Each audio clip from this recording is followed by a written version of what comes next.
His thought requires a rest now. His thought requires a rest now because he has slogan. हाँ बोलिए।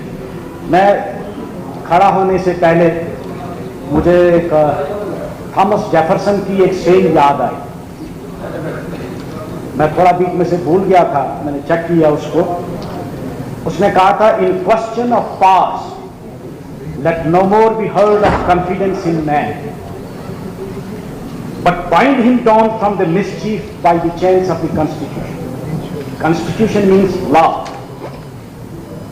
किसी भी आदमी पर आप भरोसा नहीं कर सकते जिसको आप पावर देते हैं। उसको एक ही तरीका है उसको बाउंड करने का कि उसको चेन्स ऑफ कॉन्स्टिट्यूशन से आप बाउंड करें। मैंने एक रेजोल्यूशन मूव किया था। रेजोल्यूशन में मैंने कोई चीज स्पेशल नहीं मांगी थी। मैंने कहा था जो कानून है, जो कानून इस लेजिस्लेचर ने बनाया है उसको इंप्लीमेंट किया जाए। आरडीडी ने जो जवाब दिया उस रेजोल्यूशन में, मैं ब्रीच ऑफ प्रिविलेज का मोशन मूव करने वाला हूं, मिसलीड किया है। जो कानूनी सूरत उसकी है नहीं। I am left with no option but to move a breach of privilege motion because that is the breach of privilege of entire house.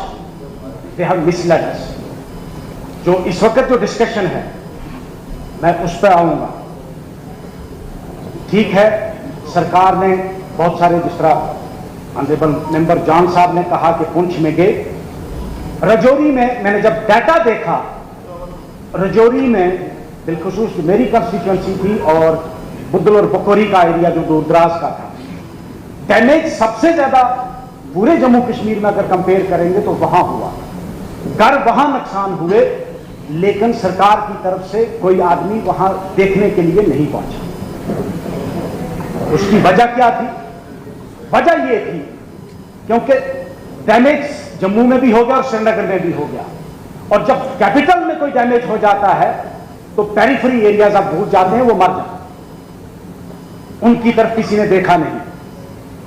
सड़कें अभी भी रिस्टोर नहीं हुई हैं, लोगों के रास्ते बह गए। कुछ लोग इस सर्दी के मौसम में मकान उनके पास नहीं रहे, वो कहां जाएंगे? डिस्ट्रिक्ट एडमिनिस्ट्रेशन के पास जब मैंने कोशिश की, मैंने कहा उनको कम से कम टेंट दिए जाए।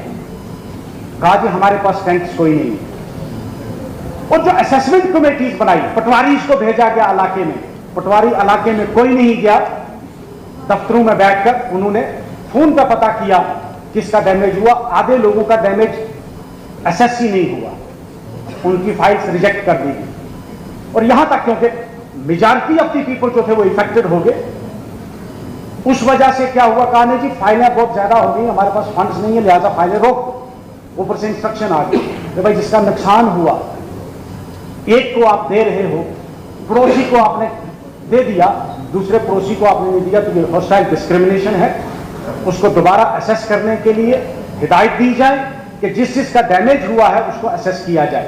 बाकी उन्होंने बोला, मैं उनकी तायद में खड़ा हूं कि एसडीआरएफ में जो आप कंपनसेशन देते हैं वो पीनट कंपनसेशन इनसफिशिएंट है, वो नहीं हो पाएगी। एक और जो मैंने पिछली बार भी जब मैं बोला था, मैंने थोड़ा टाइम उसको दिया था।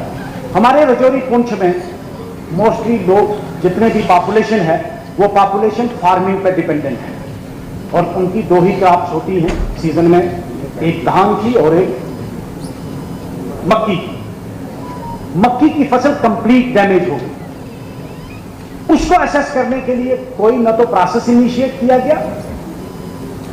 ऑनरेबल मिनिस्टर साहब ने मेरे ख्याल में, क्योंकि यहां नुकसान शायद फसल का नहीं हुआ है, वहां कोई पहुंचा ही नहीं रजौरी तक कि कोई ये देखे कि वहां लोगों का कितना नुकसान हुआ है। तो मेरी रिक्वेस्ट होगी ऑनरेबल स्पीकर साहब से कि वो डायरेक्शन पास करें कि कम से कम हमारे इलाके में फसल का जो नुकसान हुआ उसको असेस किया जाए और लोगों को कंपनसेट किया जाए, या लोगों को 2 महीने आपकी बात आ गई। बस एक चीज और अर्ज करूंगा सर। केसीसी का जो लॉन्ग था, अब जिस आदमी की फसल डैमेज हो गई, कम से कम उसको कोई राहत दी जाए, उनका केसीसी लोन जो है माफ किया जाए। सवाल